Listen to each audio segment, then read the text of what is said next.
So today I want to talk about why therapy doesn't work. And don't get me wrong, I am a fan of talk therapy, but sometimes it's not enough. And there doesn't seem to be a bigger understanding socially that maybe there's some pieces missing from regular talk therapy. I mean, it can help you understand your past more, can give you some insight and clarity there, but maybe it doesn't help you feel better. And in the end, isn't that what we want? We want to feel better. And so if we're not addressing the subconscious emotional triggers, then it can feel a little bit like a Band-Aid, or like we're kind of climbing uphill trying to implement these new things, but it just feels frustrating because we aren't feeling better. So for those of you who are new here, first I want to introduce myself. I'm Ketra Thompson. I'm a certified master hypnotist and a relationship coach. So what I do with my clients is I help them go back on a subconscious level to address the things that are driving their unwanted behaviors, their unwanted feelings, and really make that shift subconsciously, which is a game changer. So if you'd like to check that out or learn more, there's a link in the description below that talks all about that hypnotherapy process. And you can also set up a completely complimentary consultation call so that you and I can chat.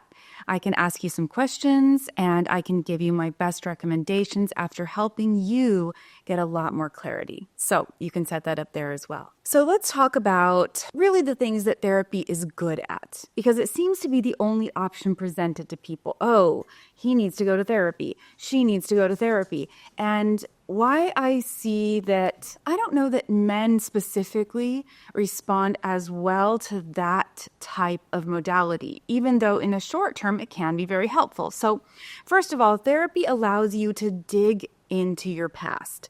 That's a good thing. Sometimes we live our life with just no awareness of how our past has affected us, how we have internalized it, and the way it's playing out in the present. So that's a really good thing. Therapy also helps you identify patterns. So the longer you go and the more you dig into your past, the more you can see some patterns that can give you awareness. And also that is a really good thing. So I'm not saying therapy is bad. I've done lots of therapy. I appreciate when I have clients who have done therapy, but there are some reasons why long-term it might not be giving you the result that you're looking for. What I find that most of my clients tell me is that they're almost more mad at themselves because they've gone to therapy and they just keep doing the things they don't want to do. And they don't know why, and they don't know how to stop it. And even though they have understanding, they really aren't able to feel better. I specifically had a client who had been going to regular talk therapy for almost 7 years for extreme anxiety. And I have had a few clients that are very similar to this, but she had read all the books, she knew about her trauma, and she just didn't feel better. And her regular talk therapist is actually who referred her to me. And so after we worked together for a few sessions, she went back to her regular therapist, and the therapist told her, "You don't need to be on my calendar anymore. Unless something comes up, life happens, you call me, sure, I'll get you on the calendar, but you don't need to have a regular appointment because you're simply not struggling." And here's the difference. She finally felt better. And the way we feel better is by accessing the subconscious mind, because the subconscious mind is running over 95% of everything we think, feel, and do, but we do not have access to it typically. So I want to talk about the subconscious mind a little bit and help you get an understanding for why this works the way that it does. So the subconscious mind is very different than the conscious mind. Our conscious mind is our point of focus. It's when you're doing a math problem, when you're really dialed in on something, you are using your conscious mind. But it doesn't have a lot of bandwidth. It isn't very strong. It only handles a few bits of information at a time. Our subconscious mind, however, is running the show. It is responsible, again, for over 95% of everything we think, feel, and do. But when we're born with that part of our mind pretty much being a blank slate, with the exception of some of the things that happen in utero and the stress our mother might have been under, but basically a blank slate. So what happens is we are in hypnosis from birth to age 7. We're in the theta brainwave state. So what we're doing during that time is we're gathering information from our life experiences, and we're assigning meaning to every experience, and we're using that meaning to write a belief system or a blueprint in our subconscious mind. Now, this is a really big deal because we aren't using any discernment. We don't have the ability to have a life experience to look back on and go, oh yeah, I know how that goes. I know she was probably just tired. I know, Dad probably didn't mean that. So these experiences that are happening to us aren't being assigned meaning with discernment. So when I say experiences, I mean everything that people say and do to you, everything you watch other people say and do to each other, every time you don't get a need met. So let's say you have a need to be held, nurtured, cared for, whatever. And because, let's face it, we're all raised by imperfect humans, that need doesn't get met. So now the pain of that need not getting met is something you assign meaning to. Now, when you're little, you think you're the center of the universe and you have this tiny little universe. You only know a few people. And so you don't have the discernment and you go, well, if I can't get my need met as the center of the universe, something must be wrong with me. I must be unlovable. I must not be good enough. I must be bad. And these beliefs get mixed up with all the other beliefs that are going into the subconscious mind. Now, here's the deal. At around age 7, the critical factor gets put into place, this comparing mechanism in your brain, and it safeguards the subconscious mind. It becomes the filter. I like to call it the gatekeeper. It keeps new information from coming in because it believes that the subconscious mind has been programmed with everything correctly. And so it keeps new information from coming in. Now, if you've ever had a compliment that you got from someone that you didn't believe, this is a good example of how it keeps it out. So that compliment comes in, the gatekeeper goes, whoa, just a minute. I got to see if this lines up with my belief system. And if it doesn't, get it out of here. Then we go to use our willpower. Now, our willpower is controlled by the conscious part of our mind. That's the part that isn't that strong. So willpower comes down, starts knocking on the door of the gatekeeper, saying, let me in. I got some changes to make. I'm not going to keep doing this pattern. I'm going to communicate differently. I'm going to connect differently. I'm going to show up in the world differently, whatever that is. And the gatekeeper does not open up to let it in because it doesn't line up with what the belief system has about what you deserve or who you are or any of that. And so the willpower doesn't have a lot of strength because it's controlled by that part of the brain that isn't that strong, and it gets exhausted and worn out and tired and completely gives up. Now, you can understand, I'm sure, when you hear that, why permanent change becomes difficult. And I want to talk about how the talk therapy model doesn't always work in your favor. Now, initially it can. Again, it can give you clarity. It can give you insight. It can give you awareness about patterns and even validation that your experience, you had a right to feel this way about it. But here's where it goes sideways. When you're sitting there talking in regular talk therapy, you're using that conscious part of your mind. You're not really accessing the subconscious. And so you have some understanding in the conscious part of your mind, but deep down within you, you have the same fears and insecurities because they haven't been addressed subconsciously. And that is a big deal. So we just keep going over the past and tying it to whatever's happening in the future. And we can gain some awareness. It feels good. Just like when you have a good friend that you've had for a long, long time and you bring up a new situation and they can say, oh yeah, I remember, like that's kind of a thing for you. Remember when that happened before? And you can get awareness and go, oh yeah. But it doesn't necessarily stop you from having it happen again. It doesn't necessarily give you a new way of being so that you can actually show up differently. And in the hypnotherapy process, it's different because we are working on the subconscious level. So we're changing things at the place where we created the belief. And that is a big difference. Now, not every hypnotist does that modality that really goes to this root cause. Many do direct suggestion, which I do too, and it's great, but it's not quite enough if we don't go back. And so regular talk therapy can be great, but also the other thing it can do beyond, just keeping you in this conscious part of your mind and creating awareness is that it can rehash this old stuff so many times that now your focus is in the past. And if I've learned anything about the subconscious mind and how the brain works and the energetic patterns of how we work as human beings, is that what we focus on gets bigger. So yes, sometimes we have to focus on the past to resolve it. But if there's no resolution or healing or reframing that's really happening on the subconscious level, then we're just rehashing the same things over and over. And our mind doesn't know the difference between imagination and reality. So every time we're rehashing the past, we are reliving it emotionally and mentally and searing it into our brain again and again and again.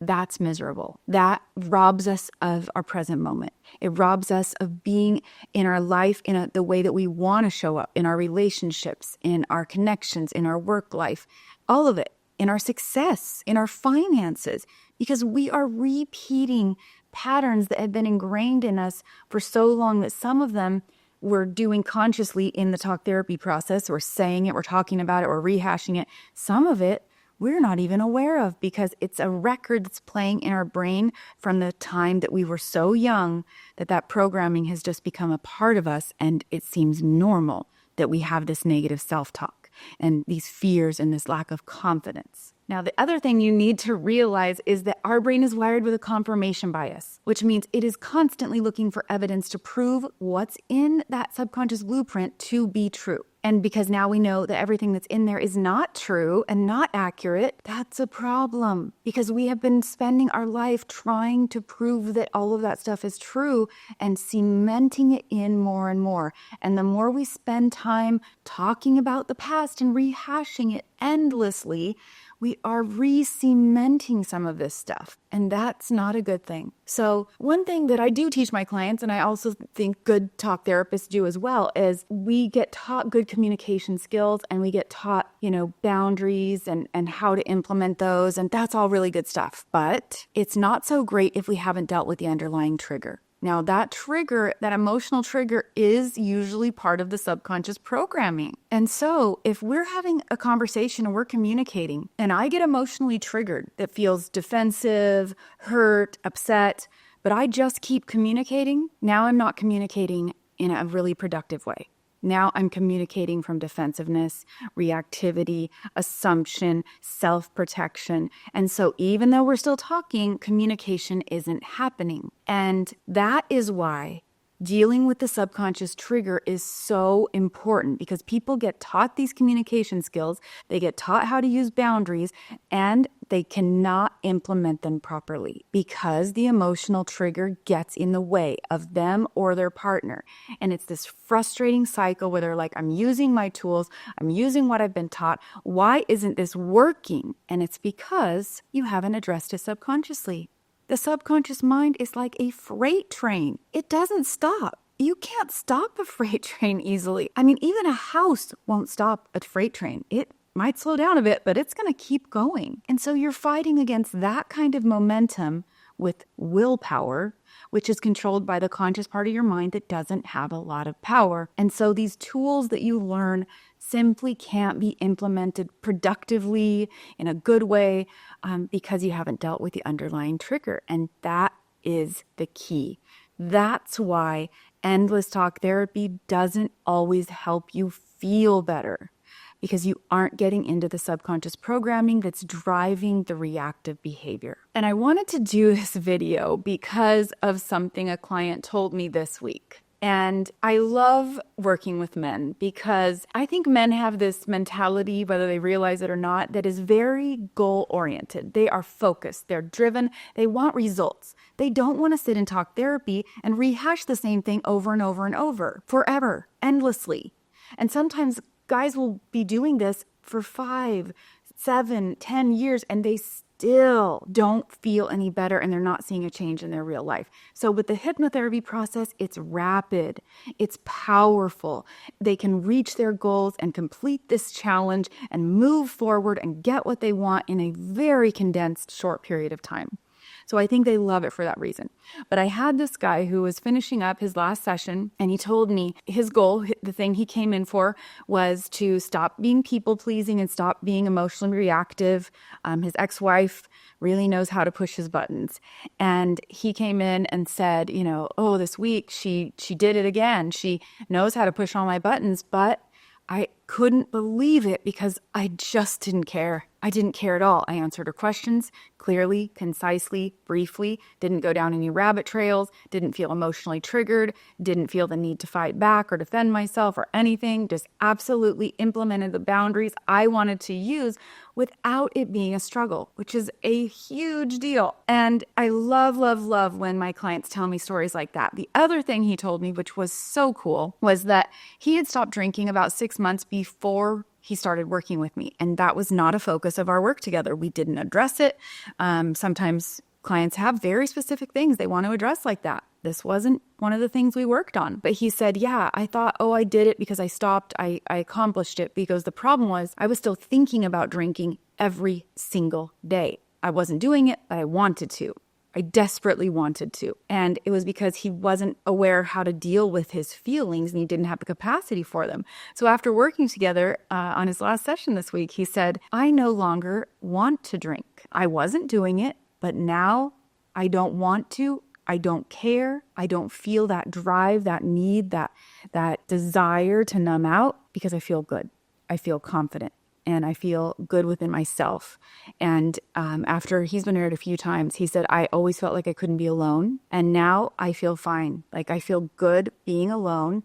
If I go into another relationship, I know that I'm going to be in a totally different place. And I'm not going to have these codependent or overly attached behaviors that put me in a situation with people who I shouldn't be with and who aren't a good fit for me. And so it was just so many aha moments. And I love every single one of them. But the reason these things happen on sort of this big overarching scale when we do this very custom hypnotherapy process is because we are dealing with things at the root cause, with what is driving the behavior. And because of that, it has this trickle down effect, or maybe just even like a explosion effect, maybe that's a better word, into every area of your life.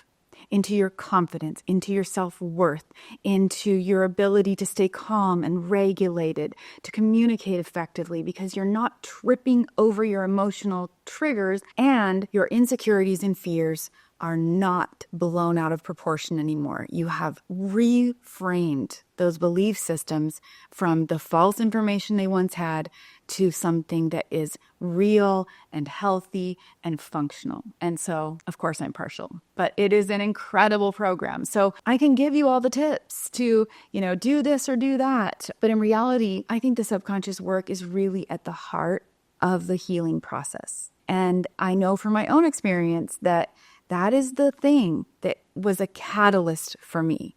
I had done all the therapy. I had gone to specialists. I did EMDR. It wasn't until I hired a hypnotherapist that I got the traction and momentum. Now, that doesn't mean that life doesn't still give me things that I need to talk out and process and deal with. Talk therapy is good for that. Good friends are good for that. Healthy friends are good for that. But it is not me spiraling into the old subconscious programming that was keeping me stuck. It's the entire reason I changed careers midlife, started over. It is just that profound. So all of that to explain why therapy isn't always the best long-term option. And when it comes to couples therapy, depending on the dynamic, if both people really aren't able to be self-reflective because they're so triggered all the time and defensive, couples therapy can be an absolute nightmare. I do have a couples program so that I can help people deal with their internal work before we come together to work with the together couples work, because we got to deal with the triggers. But I really believe that in every single situation. So even if I'm not dealing with someone as a married couple, whether they're married or single or whatever, doing that inner work is so incredibly profound. And I really do find that men are just really pleasantly surprised. Women love this process too. Don't get me wrong. I've got so many female clients that have loved this process. But I just can see an awakening in men, a realization, an understanding, a deep knowing, and a deep confidence that helps them move through the world in an incredibly profound way, where they're really not being led by their fears anymore. So I think it's a great fit for everyone, but in particular, I do think it's great for men because it doesn't keep them stuck in talk therapy forever. It gets them to the goal line, which is what they want to do anyway. So again, if you'd like to learn more, check out that link in the description below. You can check out my website. Also, if this content resonates with you,